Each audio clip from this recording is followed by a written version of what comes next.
So we want to start by welcoming you all to this evening's conversation. We are going to have another one tomorrow. It'll be same theme, but different topics and subject matter. So you're welcome to join us.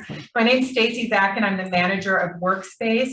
Workspace is co-working, meeting and gallery space owned and operated by the town of Manchester. So it's an unusual investment by a municipality in the local community to support the growth of diverse and inclusive businesses, as well as artists. And through both avenues of business and art, we try to do community outreach, community building, and every year we have an art show that's called Perspectives. And we hope that all of our art shows bring together different perspectives. That's kind of what art is all about. But we do make a special effort to share information, to share resources, to share ideas, to bring people together so that we can all learn and grow from each other. Upstairs is our co-working space. One of our organizational members is Rise Up, which is run by Matt Conway. Yes, so I'm a member here at Workspace. I also run the nonprofit, the Rise Up Group. We are a statewide public art organization. We were founded in 2012 as a youth mentoring program.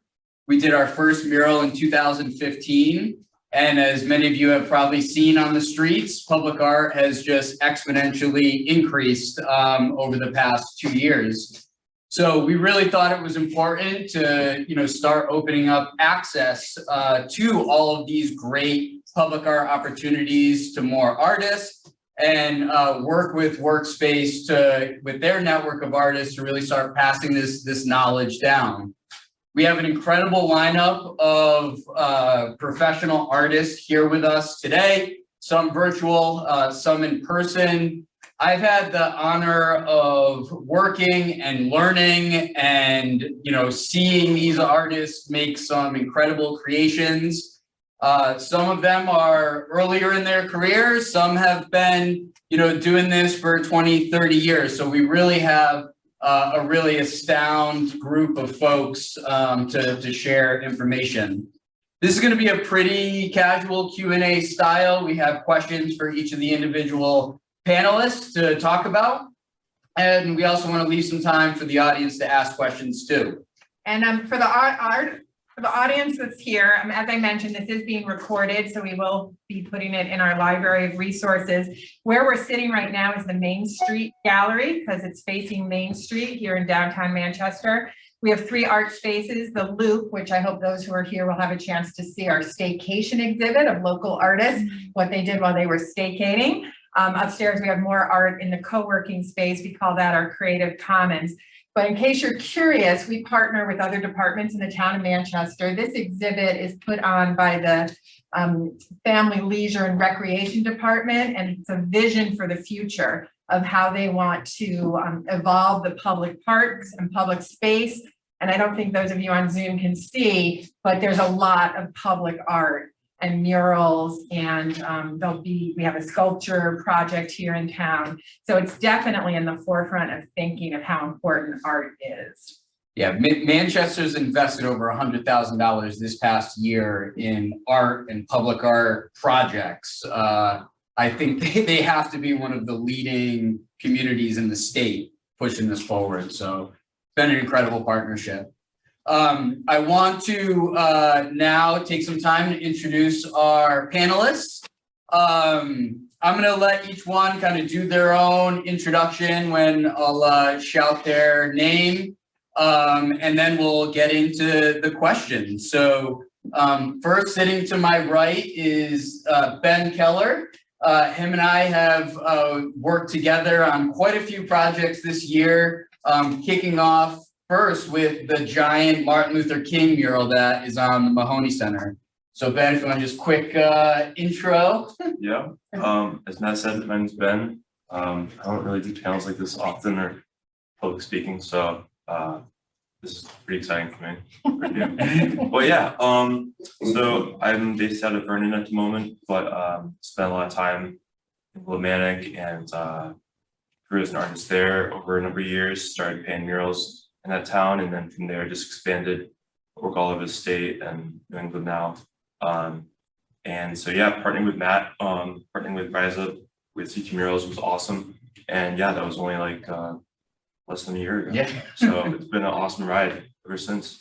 But currently based in Vernon, and that's where I have my studio too. So yeah. Next up in person is Mark Renee. I've had the pleasure of meeting Jay here at Workspace when he had an incredible exhibit of his work all in this gallery. Yeah, so Mark Renee. I'm out here in Manchester. I live up the street and then my studio is in my home. I've been painting for about the past 5 years, I would say professionally. But all my life I've always been into drawing and painting and such. Like Matt mentioned, we met here, and then the relationship that we've gained so far has been awesome. Few projects coming up, my first one starting next week. So definitely excited to start that and see what else the future has to bring. And for anybody who came to our Juneteenth exhibit here this summer, the front window, the wall of the Juneteenth flag, as well as the 5 beautiful cards were painted by Mark. Thank you for that.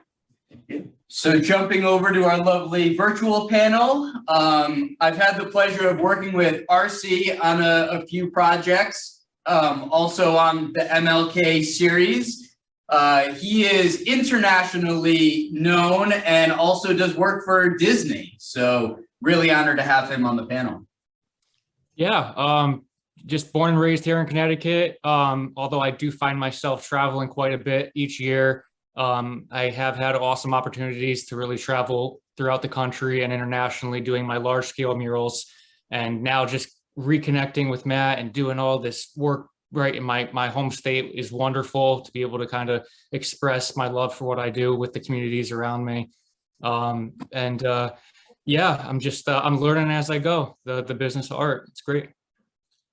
Awesome. Next up is a tag team duo, Dao and Amy Labassiere. I had the pleasure of working with them on several projects as well in the past, a couple projects for a school in Hartford, where we had youth participate in the mural project, and Dao kind of led them through the process, and also some restaurant projects. So if you don't mind introducing yourselves. Hi, I'm Dao, living here at Hartford Art Space, downtown Hartford. My lovely wife, Amy. I'm a children's book illustrator at heart, turned mural painter and sculptor. Yeah, so I started working with Dao in 2008, and he was working on commissions mostly for private art patrons and some, expanding into municipalities and other things. But he's been doing murals for a couple of decades now.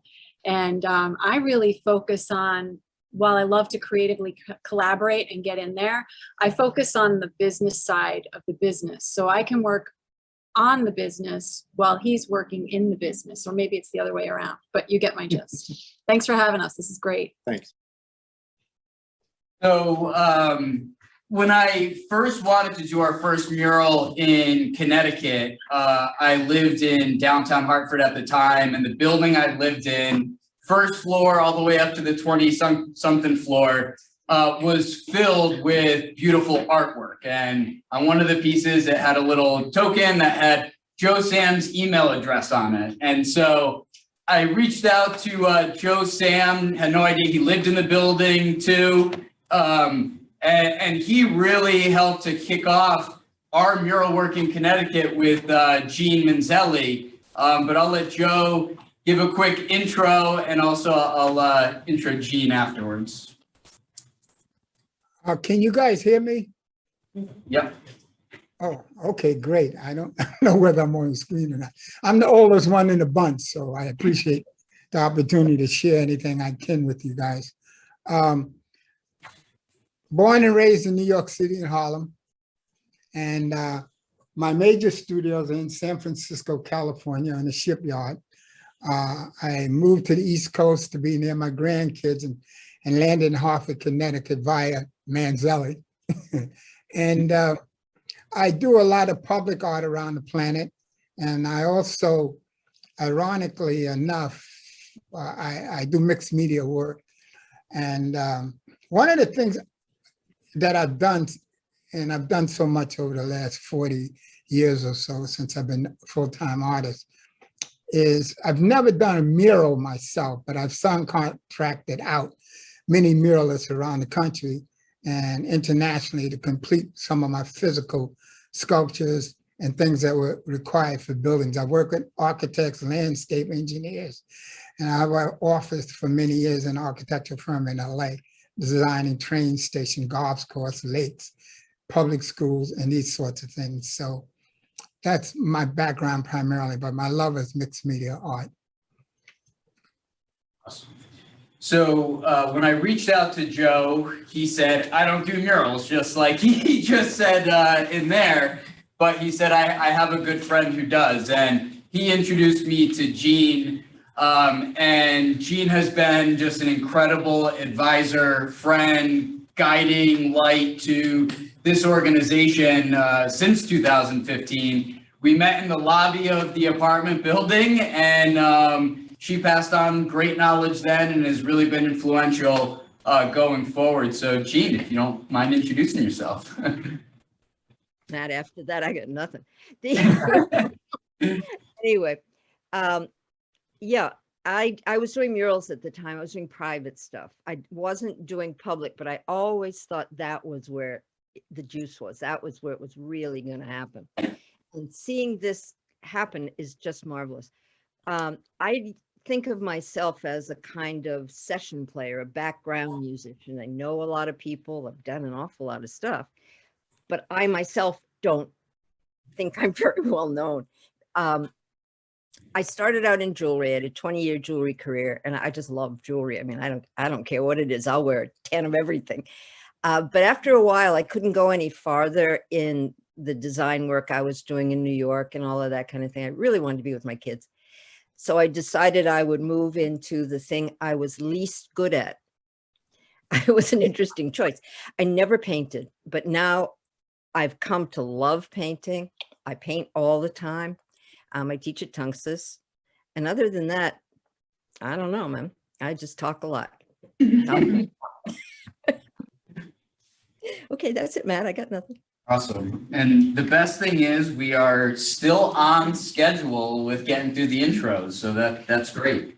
What's going to happen now is we've got some prepared questions for the panelists, but if you at home on Zoom have questions, you can put them in the chat and the panelists will be able to see them. And Michelle, who's back there moderating, can let us know what they are when they're appropriate. And then when after the artists, answer their specific questions, anybody here in the room as well. We do want this to be participatory. We know that everyone in the room is here maybe for a different reason, a different question. And we welcome you to our creative community because we want this conversation to continue here in public forums as well as amongst yourselves. So do let us know what you're most interested in, and we will try to direct the conversation there either tonight or in the future. Awesome. So first question is for Eugene. You've had a tremendous amount of experience as a jewelry designer and also pivoted into painting and other visual art mediums. What advice would you give an artist that is just starting out? I thought about this, Matt, for a couple of days, and I bounced all over the place. I don't know. I see all these names, but I don't know where you're at in this whole thing. But understand first and foremost that whoever you speak to, they're speaking to you through the lens of their experience only. And you can list all the accolades. I can list my accolades and sound like, the best thing ever. But it was never like that.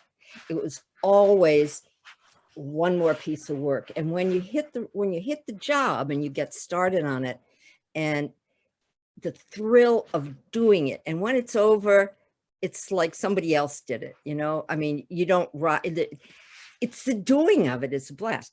Anyway, so I wrote some stuff down. I don't know how many of you are beginning your careers, that there's a lot of stuff in the beginning nobody can tell you. I'm going to try to hit the high points. Beginners sometimes will take their idea or product and create movement with it, create motion, create a buzz with it, and then wait to get discovered and carried up to the lofty whatever they want. But This may happen indeed, but the artist or designer may not be invited along. Okay, now in jewelry, there's no copyright. So when I was designing jewelry and I was making my own and hiring my friends and selling on the street, did all that stuff. Anybody sit next to me on the subway, they were in trouble. No, seriously, I did that. And but when I was doing the shows in New York, people would come along with cameras and they just take pictures and you'd see your stuff showing up. Now, that's a bitter moment. It can create distrust, resentment, and a lot of grumpy gossip. So what happens when that happens? Because it does happen. Jane, can I ask you what you're saying is people would take pictures of your designs and then recreate the jewelry, or they just show the pictures of? Recreate the jewelry. Oh, Lord, no. They make the stuff. That's where they're getting their ideas from the kind of entry level creative people whose work they have not seen before with the kind of vibe they haven't seen before. Mm-hmm. So, and that's when you're in the kind of very competitive retail environment. Now, this is off topic, but Macy's, let's see, you learn how this goes. You think you've been, kissed by the god of jewelry or whatever. Macy's made a big order, but Macy's, I learned afterward, always goes and tries to get these big orders from new companies where you foot the bill to do it. And you're happy to do it, but it's 144 pieces is a sample order. And in Sterling that we were working in, by the time it got on the floor, it might not look quite as fresh. So here you've done all of this, they'll pay you. They won't pay you right away because they have terms, all these things. Anybody wants to know the particulars about that, I can tell you what terms are and stuff like that. But here's the thing that for beginners, you will lose time if you think that this has anything to do with you. Whether you get into a gallery, you don't get into a gallery, you get a gig, you don't get a gig. It doesn't. This is a collaboration of needs and service. So stay focused on yourself. You are your art. Stay focused. Accept every weird or wonderful thing that happens to you as right and correct, because each one will carry rewards. You have to do a little bit of prospecting for some of them, but it's all right. That's the lesson. So remember that, stay focused. Okay. Be polite. That's important. You want to be easy to work with or people won't work with you. Too much ego in the beginning is, no, that is the death card.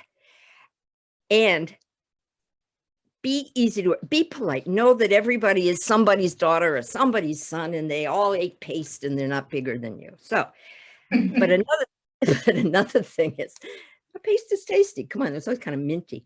Anyway, don't compliment people that you are being interviewed by. That is a pet peeve of mine. People are always like saying, oh, I love your jewelry and where'd you get your coat? And it's like, leave me alone. I'm not here for that. Do not do that. It is a common rookie move. Most importantly, there is no such thing as failure. It's all process. Now, here's the big part of that. The flip side of that coin is there's no success. Okay. Success and failure only exist in the eyes of the observer. So when you can wrap yourself up in that in terms of failure, I have not failed, but also success is only elusive if you let it be elusive. And you can test this theory by going out and trying to fail. Because if you go and try to fail and you fail, ta-da, you have succeeded. Nah. Too funny. But anyway, so don't get wrapped up in that. But the most important thing is this: just keep working and love what you do. You are your art. So if you decide to do, as I have a lot of different things, so I have no brand, I have no anything, and that's fine. Nobody bothers me. I like that. So don't worry about success or failure. Be polite. Do not compliment the person you're talking to that you want a job from over and over again. It's annoying. And just keep working and love what you do. That's it. Awesome. Thank you, Jean. You're welcome. So next questions are for RC and Ben.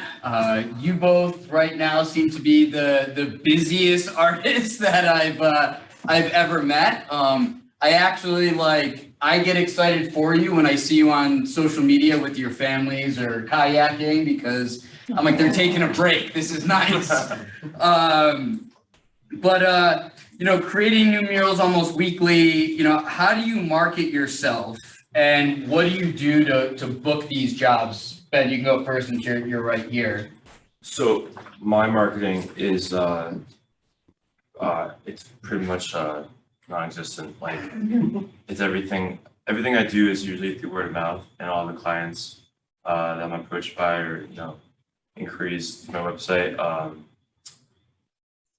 It's just through word of mouth. They're like, I'll post a piece online and it creates exposure on there because social media is a great platform for that. I think Ryan could relate, even while you're on site, people could come up to you, and depending where you are, you hand them your card, and then you find out who that person is a few days later when they send you an email, which is pretty cool. But pretty much through word of mouth, I guess, as far as marketing. So there's a reason why people are spreading, your name and through word of mouth. What do you think it is that you're doing that gives people that confidence to pass your name along? I don't want to go too deep into that one, but Hey, like a badass. yeah, I think no matter if the viewer passing by or potential clients, an artist or not, everyone's able to recognize authenticity and a certain skill level within whatever you're doing, whether you're an artist painting mural, if you're a carpenter, if you're whatever plumber, they just know that you're an expert at your craft or a professional. So they're able to relate to that, and there's a mutual respect, I think. So that I don't know. Yeah, I think that comes across and Yeah. My turn. My dad always taught me you have to spend money to make money. You really have to put that effort in. And so I really found a lot of success building my brand image by doing a ton of stuff for free, just doing my work and just leaving it where I went, gifting my what I did best, what I love to do with all these different communities, right? And really kind of just expanding that reach and doing those donations and really just kind of giving back. And through that, I found success in a way where I was getting projects that were coming in that I was actually getting, that were being funded. So I noticed that was a big thing where I really had to put my time in order to see that change occur. I think when it comes to for me, it's very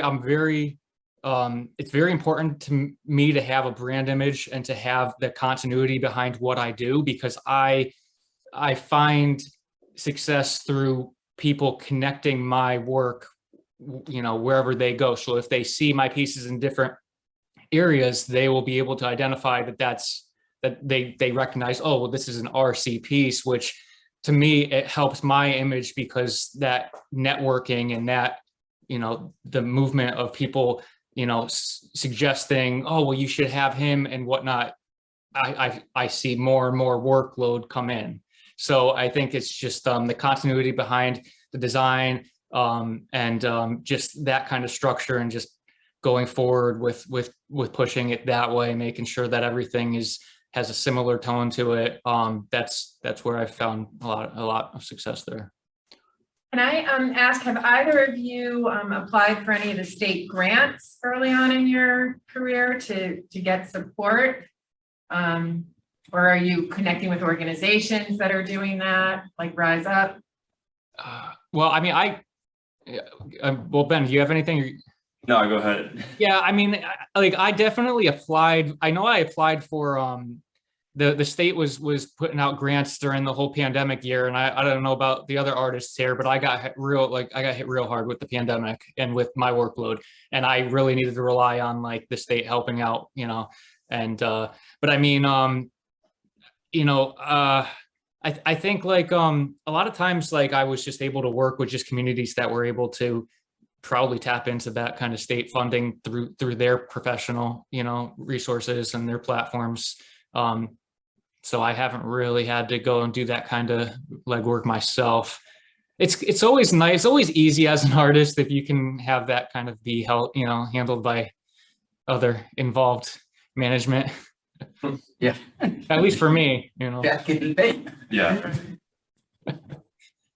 Yeah, going back to what Ryan was saying earlier, about starting off doing a lot of stuff for free or pro bono, to build your portfolio enough to then like present it to a client, is definitely true. And I could definitely relate to that. And then also having a consistent branding or just aesthetic to your work, so that when people see it, they can identify it as not just because your name's in the corner, but oh, that style, that's reflective or akin to like that artist, you know. And that's how I've tried to also build up my work too. Brian's got it down like to a T. Yeah, and you guys both, I think, mentioned the authenticity of your work, and, you know, experiencing that authenticity with, you know, all of these panelists. They've all told me no to projects before because it didn't fit what they wanted their artwork to come across as. You know, 15, 20 years ago when you were first starting, you may have said yes to some of those projects, but, you know, you can, once you start building your brand up, like, you're at a point of saying no. And I think that's a really great place to be in as an artist. Yeah, yeah, but building up that amount of demand to be at the point where you're, you know, financially or just comfortable enough to financially stable enough to say no to, you know, maybe those small projects or just something that just doesn't really fit your look or your portfolio. It's a good place to be in. Yeah. Yeah. So next up question is for Jay. Your splash into the art world is a great example of just getting after it and following your dream. I always admired your high quality of materials, professionalism, and client relationship management. Do you mind speaking a little bit more about the materials you choose when presenting your work? And also, can you speak a little bit more on what drives the customer service side of your art business? So I'll take the materials piece first. When it comes to materials, honestly, like everyone kind of works differently. It doesn't really matter how much you spend on your materials. I've seen people do awesome work with, you know, dollar paints and dollar brushes. And, you know, the $50 paints, $100 paints and stuff like that, it's not going to do the work for you. It's all in what you do with the work, and what you do with the materials that you have. The one area that I would say, as far as me as an artist who paints on canvas, I definitely spend money on canvas. I've seen a lot of people kind of use the cheaper canvas and it kind of bends over time, warps over time and stuff like that. So definitely there are certain areas of whatever field you're in that you should probably spend a little bit more money on or a higher quality. But definitely it doesn't have to break the bank.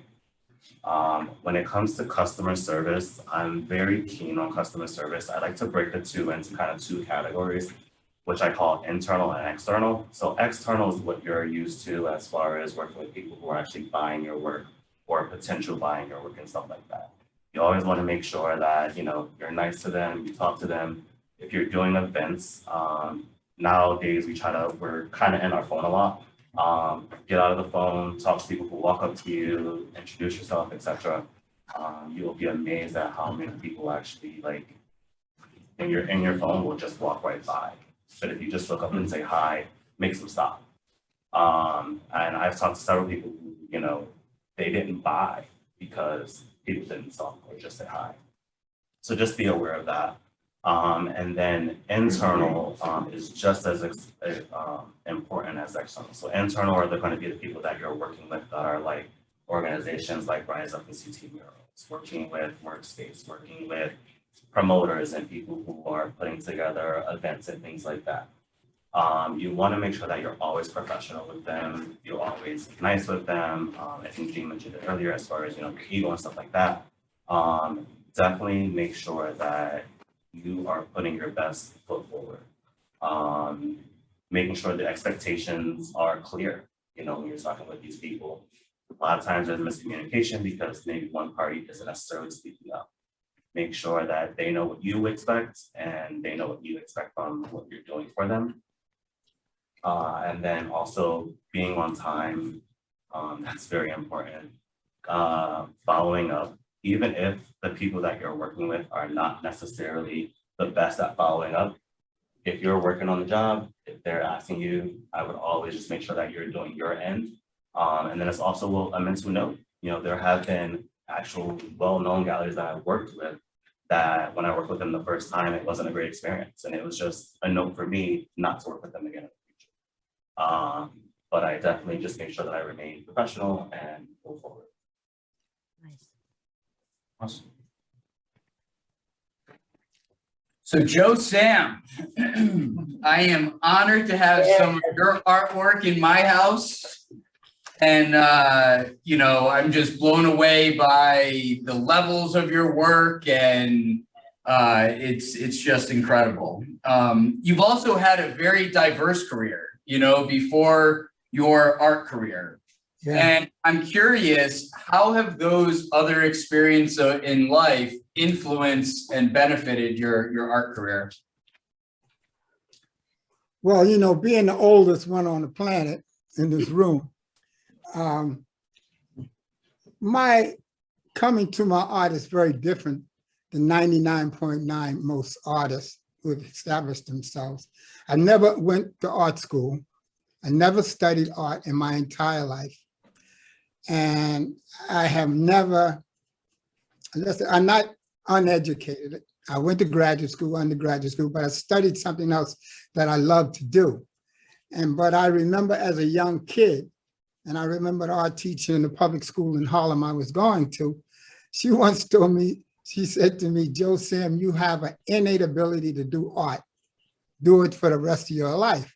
Now, I didn't know what Miss Canassa was talking about, but I know she was an art teacher, and I was in like the 2nd or 3rd grade.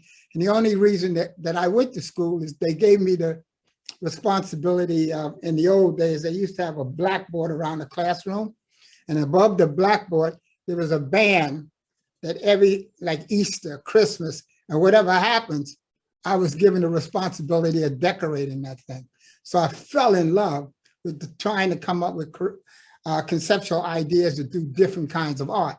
Now you got to understand, it was an innate intuitive ability that I always had. I graduated from high school. I was an art editor in my high school and in college, but I never was into going to art school. It just wasn't my thing. And I studied psychology, administration, law, etc. And I ran federal and big programs. But it wasn't until a dramatic thing happened in San Francisco, and all of you are too young to remember, it was the murder of 973 Black families in the Bay Area in a thing called Jonestown. And at that particular time, I was a big time federal agent and director of programs for poor people and people of color in the Bay Area. And I lost 93 children to the people who died in Jonestown. And it was at that particular time I said, a friend of mine said to me, Joe, I'm 40-something years old now. And he says to me, it's time for you to get on with your art. You're closer to where you're going than where you come from. And I said to myself, I quit all the boards that I was on. I was on about 10 boards in San Francisco, the San Francisco General Hospital. All these things were happening, but my solace for existing was I built a studio in my house where I began to create my art. So no matter what happened or what situation I was involved in, I was a very public person, so I wasn't somebody that no one knew who I was. And I changed my name from Joseph Samuels to Joe Sam, period. And that's when the media, everybody realized that I was no longer administrator, that I was now going to do art the rest of my life. And I tell a famous story about in San Francisco. Now you got to understand, materials and things I learned on my own, or I'll use mixed media. I was well known for that. And that's before I started doing public art. But the most fascinating thing happened to me that I tell all students when I give lectures all over the country on art schools internationally. I was in a small town in San Francisco, and they used to have this annual festival every day in a place called Sausalito, a very fancy place north of San Francisco. And every year they have this massive competition of artists in California to submit work for this big thing they have in this big public park. The thing in the park, you know, you were required to bring your own easel and put your own art up in this park. And I never forget, I got a letter from the association who was facilitating this, said, "Dear Joe Sam, you know, your work is interesting," so forth and so on. And they said, but you know, you're not accepted in this particular thing in California. And so I said, "Oh, that's all right," because you know, you have to stand out in the dirt with a tripod with your art on it. And I thought that was crazy. But ironically enough, about 3 weeks later, I get a letter that says, "Dear Joe Sam, congratulations, you just won $35,000 of a national endowment art for your art." And this is a national thing from Washington, D.C. One of the only 5 artists ever got that grant. And I said to myself, that is weird, you know, that this would happen to me. So I decided to just pursue my art to my fullest degree. I've been damn near everywhere on the planet. I've lived everywhere and created art everywhere from Germany to China to Japan, you name it. I've done residencies all over the world. And I moved and done public art that became, I don't know how to describe it. It's like the brand became Joe Sam. Many of you are not maybe familiar with me because all my studios and all my stuff is on the West Coast. And I've been at it now for 45 years or more years. But I work on projects that require 5 years to completion. When you design a building, a train station, a golf course, a lake, all these kinds of things, it takes another whole mindset when you don't go to art school, because the first thing, and we're not going to deal with racism, which is prevalent in the art world in the United States. And I went through a whole lot of that. So I met a lot of artists. I work with a lot of artists in the United States who are well known now. And I'm at an age in my life that, I don't know, I don't have to say, do you want to have a Joe Sam? I'm on a waiting list all over the planet. I just don't. I'm almost 80 now, I don't really care. But I always like talking to young artists and helping them understand that art is relative to what you create. And it's important that you maintain what I should say, the continuity about what you want to do. I lived in the East Village for about 10 years and Lower East Side. So I was down there with Jean Biescat and all those guys who spray painted my apartment I lived in the village. And so I've gone through all that stuff. But the most important thing to me is the 4 or 5, 10 things I've done in my life that were amazing as far as I'm concerned, that deals with art. And one of the areas I'm always fascinated with is muralists, because I have a studio for 10 years in San Miguel Allende in Mexico. So I spent a lot of time down there. And my studio right now, and I had on my staff and my people in San Francisco in my studios. At one time, I had about 6 studios. And one of the people was a muralist. And he was amazing. And when I do designs, he would be the one who would, if it goes on a building, because most of my work, sculptures, a big 15, 20-foot steel that get painted by me in my studio and get shipped wherever. You know, I use trains, I've shipped stuff by boat, train, and dealt with installations, you know, of public art all over the planet. But the thing that I cannot ever understand and underestimate is the seriousness in which people who are about their art are about their art, okay?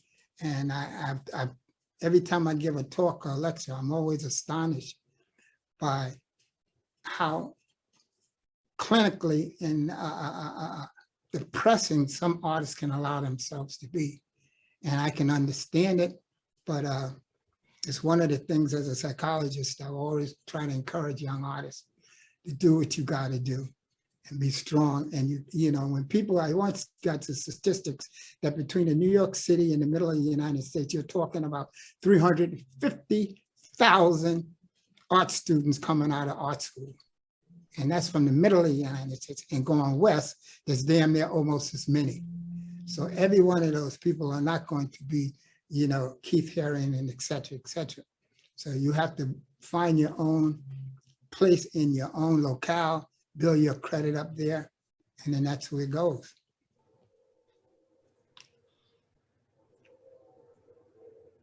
Thank you, Joe. Yeah. Last but not least question, and then we'll open it up to the floor. Really excited to see what other dialogue, will come out of this. So Dao and Amy, you have been working as a creative team for a long time now. I'm sure you have guidance and wisdom to share. How do you suggest an artist get started with marketing themselves and their work? Well, I'll start out by saying that 25 or almost 30 years ago, when I first started trying to make a living as an artist, things were much different. We didn't have, I don't even know if we had cell phones yet. So it was all much like RC and Ben have even talked about, word of mouth.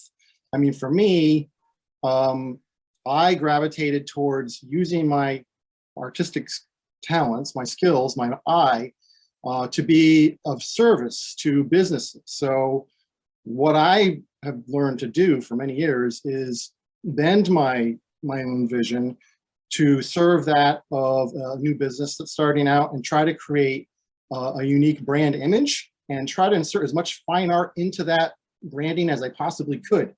And a lot of business owners are, they're not familiar with fine art as a business brand. But so ultimately, me doing the work and then word of mouth is what enabled me to survive as an artist. I just wanted to say that, let's see here. When RC was talking about doing a lot of free work, putting his time doing free work, that's something that I did, but eventually I came to resent it. So I don't do that much anymore. It's not that I'm unwilling to do free work. It's that I have to be able to choose to do it. If I find a good cause, a good purpose, a good reason, I love to create art. So I can just be me and go ahead and create artwork. But for the most part, I'm an artist who uses my God-given talents to be in service of businesses. Now I'm trying to change my direction in life, and I'm trying to focus on what is my own artwork. And I haven't yet learned how to market that because I haven't developed what that is yet. So, but Amy's been invaluable in helping us survive as a business. Yeah, and I think some of the key things that I do to help support the business side of Art of Dao Labassiere is, one really easy thing to do is to keep updating the website. It doesn't have to be perfect, but if you keep updating the website and you have your keywords that talk about what you do, the algorithms are going to pick that up in Google searches and things like that. The other thing is just have any kind of online presence. Do whatever social media that you feel comfortable with. You don't have to be everywhere. Of course, I think some of the younger folks are everywhere and are totally comfortable with all the social media. But even if it's just a couple, share what you've got and let people know what you're doing in the world. The other thing that's really important is to have a support network and a team of folks that help you in some way. One of the ways you can do that is, one of the things we love to do is we love supporting other artists. I absolutely love RC's work and Ben's work and Jean's work and Joe Sam's work. I mean, and I'm just starting to get to know some of the other panelists. I've already started looking at their Instagram and things like that. Supporting other artists, there's enough work for everybody. And there's been times we refer jobs to other artists that would be a better fit. And being able to talk about art with others is just a really important part of the process. The other thing you can do to build a team, if you're not able to like hire people or whatever, some of the artists here do hire assistants and things. We try to hire assistants whenever the budget allows. Sometimes we do when the budget doesn't allow.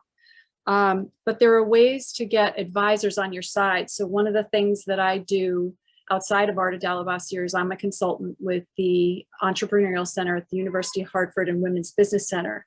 And they have a grant program for Hartford-based businesses where they will offer free advising. So you'll have access to marketers, lawyers, different experts in different areas, help you write a business plan. So if anybody's interested in that, you can reach out to me and I will connect you with the folks to help you make that happen.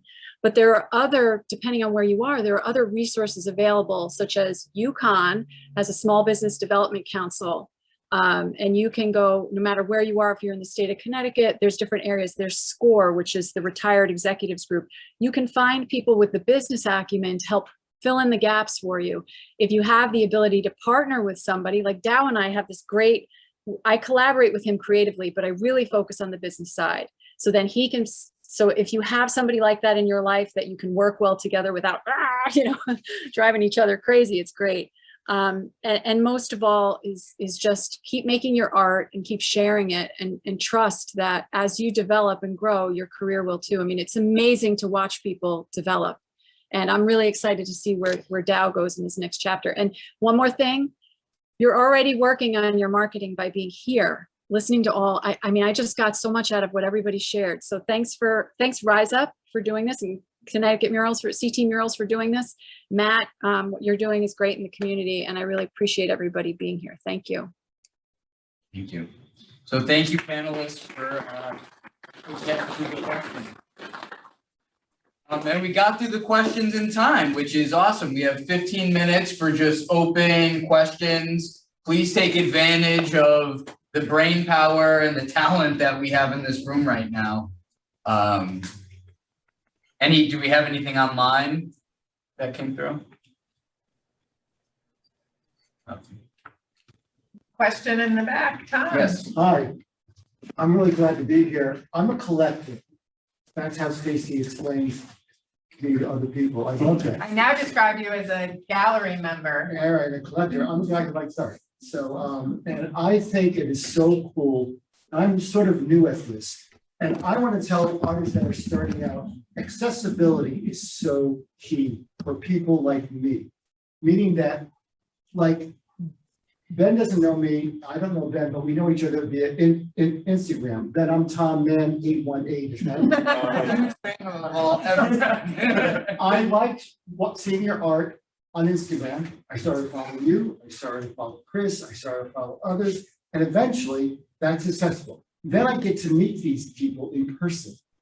And as a collector, that's pretty cool.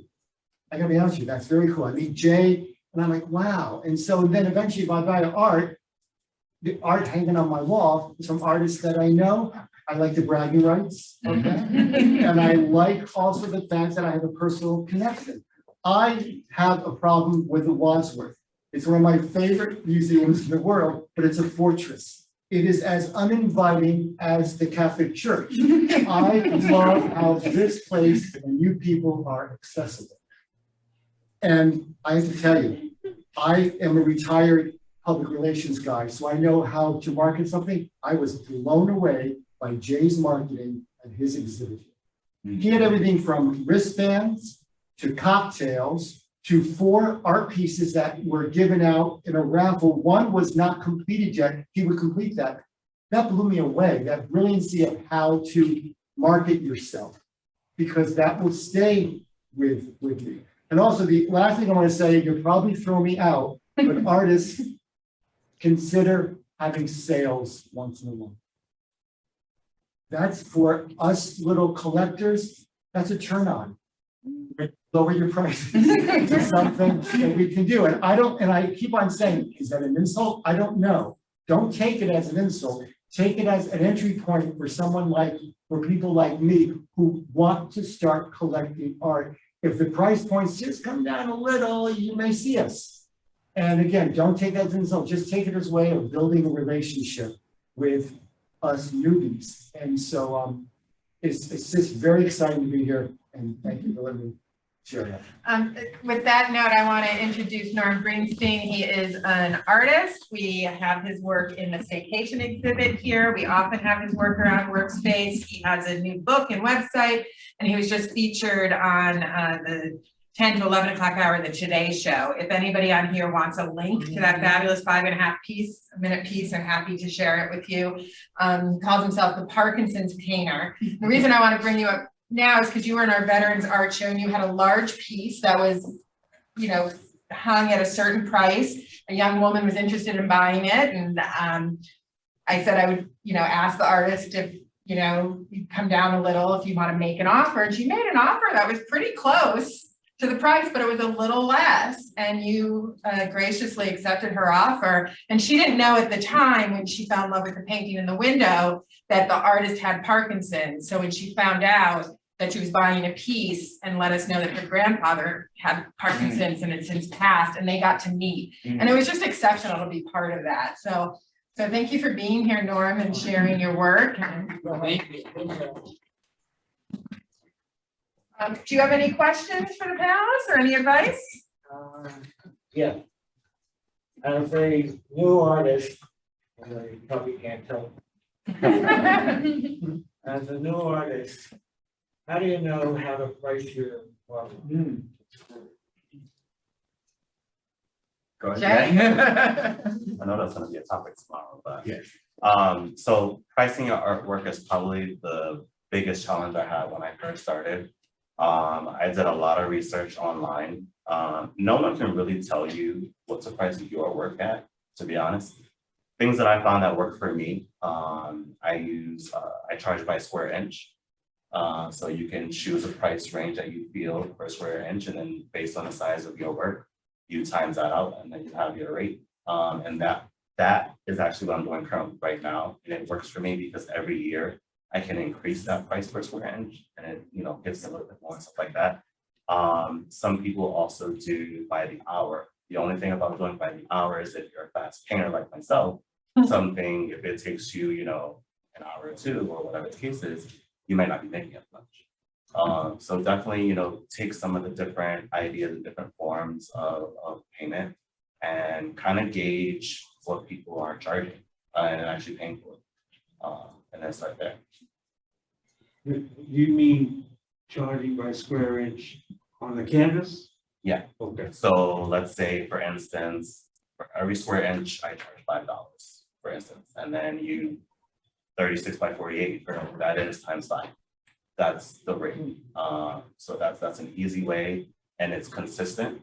And so it doesn't involve the sophistication of the work in terms of the labor time you're going to put into it. So it doesn't, but that's something that you can add on. So one thing that I do is if I find that, so my cards sold very well at the beginning of the year. So when I made another one, I still use the same square inch thing, but I added a markup to it because I knew it was something that was selling well. So you always have that free range to change and mark up that. Do you think there is a danger of new artists pricing themselves too low, where they price themselves out of the market for collectors? Could I interject an idea? Yeah. Here? I've been all over this thing. I identify myself as a lifer. Anyway, but what I'm doing now is I find that there's this tipping point where you create a piece of something and you do it because you want to do it. You do it because you love it. It's the best of the series, whatever. So that thing gets bought right away and it is gone. All right. So all of its value went out the window with it. What I have been doing lately is, and then let's say you're a big hit doing that thing and you shift your attention, you shift your creativity to making more of those. Well, there's a very important change that goes on there. The first piece of art, you transcended and were able through your work to become a conduit.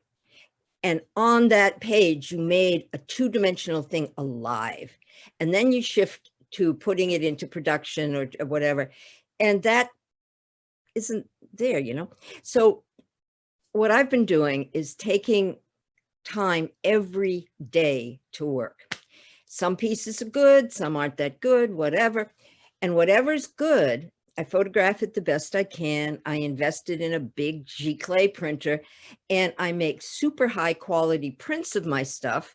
I bank the originals and take the prints, which are very high quality in and of themselves, and I can do as I wish with them. And every print that sells or that I gift, I have some things at the governor's mansion. I had some stuff in the governor's, whatever. Whatever of that is seen and sells raises the price of my equity, which is in the original works. And I don't lose them. I like that idea. Yeah. That's my best idea. And the other thing you can do, we did a thing with a big piece Joe did. We took a lot of pictures and then we did what we called snippets, because there's so much material in every painting. So you can go and bite off a little piece here, contextualize it beautifully, float it in a colored background. You do all of this and you keep creating with the prints and you bank the original. The end. Excellent. We have a question online. As a note. First, we have Dao and Amy would like to say something. Excellent. That was a comment. Yeah, I just thought of something. I want to make a comment about relationships that promote your work. One of the most valuable relationships I have is with an architect and architectural firms. He's a personal friend. It's very organic and natural, but he has given me at least a dozen restaurants or more, and they're all wonderful jobs, respectful people, paid well. I mean, he's a respected guy. He's done over 70 restaurants in Hartford. And when he refers me, they automatically respect me. And then they eventually do because I try to do my best work. So a relationship like that, if you can find an architectural firm or designer, that might help. The other thing I wanted to say is that, we're all familiar with that process of creating, just like Jean said, when we're, as artists, when we create and we're in that moment of just sheer joy, the Zen moment of creativity, and then we develop this thing that turns out to be an accomplishment. That's magical. And then when you make the shift to turn it into production, there's a very fine line between creating magical works of art and then creating, basically reproducing your own work over and over and over again. And that's a hard line to walk between being satisfied with your own work and then doing it just to make a living. So that's something I'm navigating myself. And lastly, what I wanted to say is don't be afraid to promote yourself. Don't be afraid to speak up and invite people. So I'm going to do that right now and say that on Saturday, November 13th, we're going to have the opening reception to my latest mural, Be the Change, at 224 EcoSpace. And Be the Change is a play on words of Gandhi's Be the Change that we want to see in the world. But EcoSpace is an environment that's a community center. They have a pollinator mural, a garden in the back. And so we did the play on words and we created a giant beehive. And it's my first mixed media piece. I worked with PVC, I had to learn CAD design, CNC cutting. I fabricated metal bees, hand cut them, painted them, mounted them, projecting from the wall so they cast shadows. I'm having a lot of fun with this piece, and I think it's going to inform the direction that I go with my own work in the future. So please, if you have 1 to 3 o'clock free on Saturday the 13th, stop by. There'll be a DJ and food. And 224 Farmington Avenue in Hartford. That's my self-plug.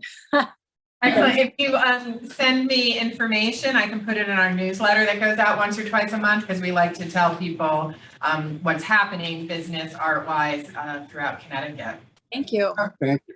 As a new artist, how much of a catalog should you have before putting items up for sale is in the chat box. So how much inventory? RC?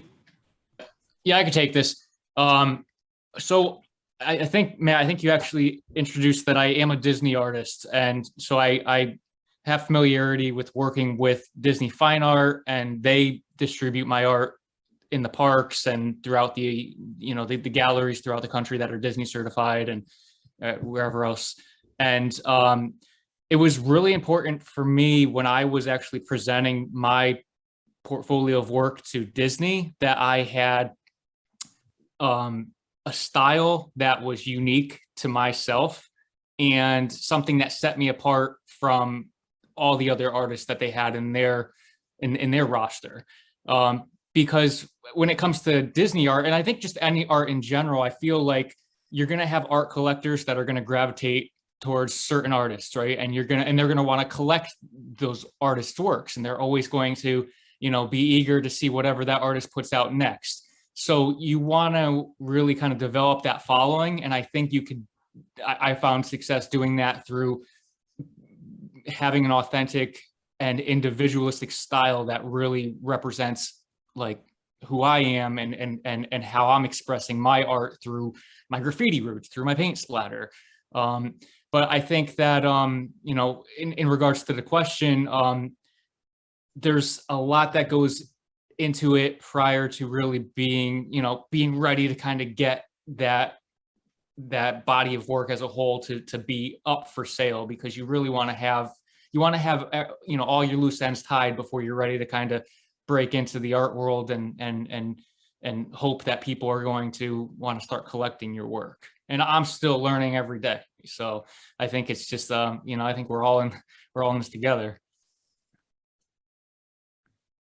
I also have a comment on that. I think that you can also look for opportunities, certainly as the pandemic winds down, to exhibit in a group show and put your artwork for sale in there and just get a feel for people that might start to be drawn to your style. So even if you don't have a full body of work, being present and showing up, especially in this area, Hartford is small enough where we start to get to know each other very quickly. Do you know any galleries that might be available? Well, certainly I would imagine Workspace Manchester is doing group shows, and ArtSpace, when we open again, possibly next year, ArtSpace Hartford, will be doing some large group shows again. So there is opportunity out there. And if you do participate in a group show, market it. We make special promos that feature each artist's work so they can promote it as, look, this is my show with a bunch of other people. But a lot of artists will promote it. Some will just put it on Instagram once, but actively get it out there so people will share and talk to the organization to see, can you help me? Can you give me tips? If they don't actively make you a special featured promo, ask if you can make one with their logo. Really get proactive about it, because we've had some amazing shows with some good audiences that deserve to have great audiences, and we're doing our best here. Yep. I wanted to say that as a relatively new artist, I have been concentrating on, when I sell a painting or a book, I give 10% to the Michael J. Fox Foundation for Parkinson's and to the American Parkinson's Disease Association. They get another 10%.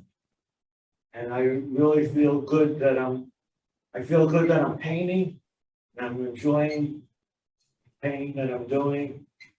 But I think it's important for me to give back. Yeah, great. Jay, did you have a comment? We're gonna start wrapping it up soon. If anybody does need to log off, feel free. You won't be rude, or if you have to leave, but a couple more minutes. So one thing I wanted to share for emerging artists, new artists, and this is something Gene and I spoke about a lot this summer, is just get yourself in the vibe. That's what Gene called it. Like, get yourself in the vibe, whether that means showing up at another artist's mural and just hanging out and soaking it in, or coming to events like this, or finding other ways to, like, if your art you don't think is at this level now, start being an assistant artist on projects. We have a muralist in the room, Chris. He not only paints murals, but to be in the vibe, he's priming the walls for us. He's prepping the walls for us, putting a clear coat on. So there's a lot of ways to get involved in the art world that, you don't have to be the star, of the art world. to be in the vibe and to make a living from it. Yeah, I feel like I've got an advantage, like I get to meet all the artists that work with you guys, you know, I get to, you know, steal little ideas from you. It's been a lot of fun working with you guys this summer, so. Coming up for Workspace, if anybody's interested, we are hosting our 3rd annual Perspectives exhibit. We first did Perspectives, we were all different, we were all one.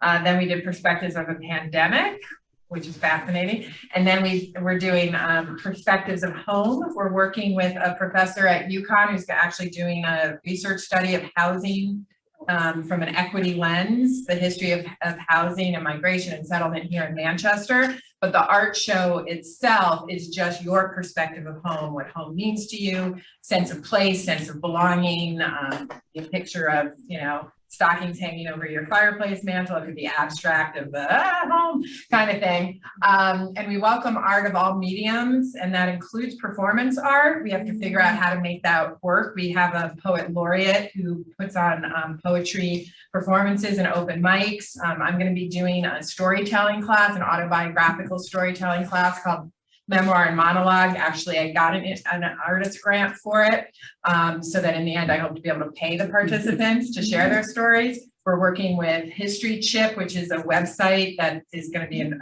archive of people's everyday lived stories. So there's a lot of stuff happening here, happening at other organizations throughout Connecticut. Connecticut Office of the Arts lists who they grant money to. So you can just do a Google search or contact us for references. We actually have a new membership here, $36 for an annual membership.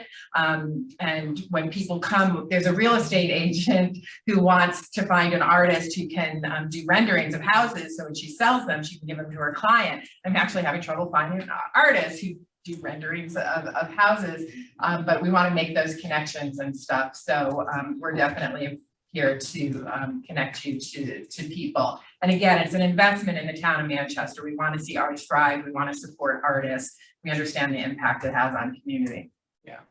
And so tomorrow we welcome everybody back.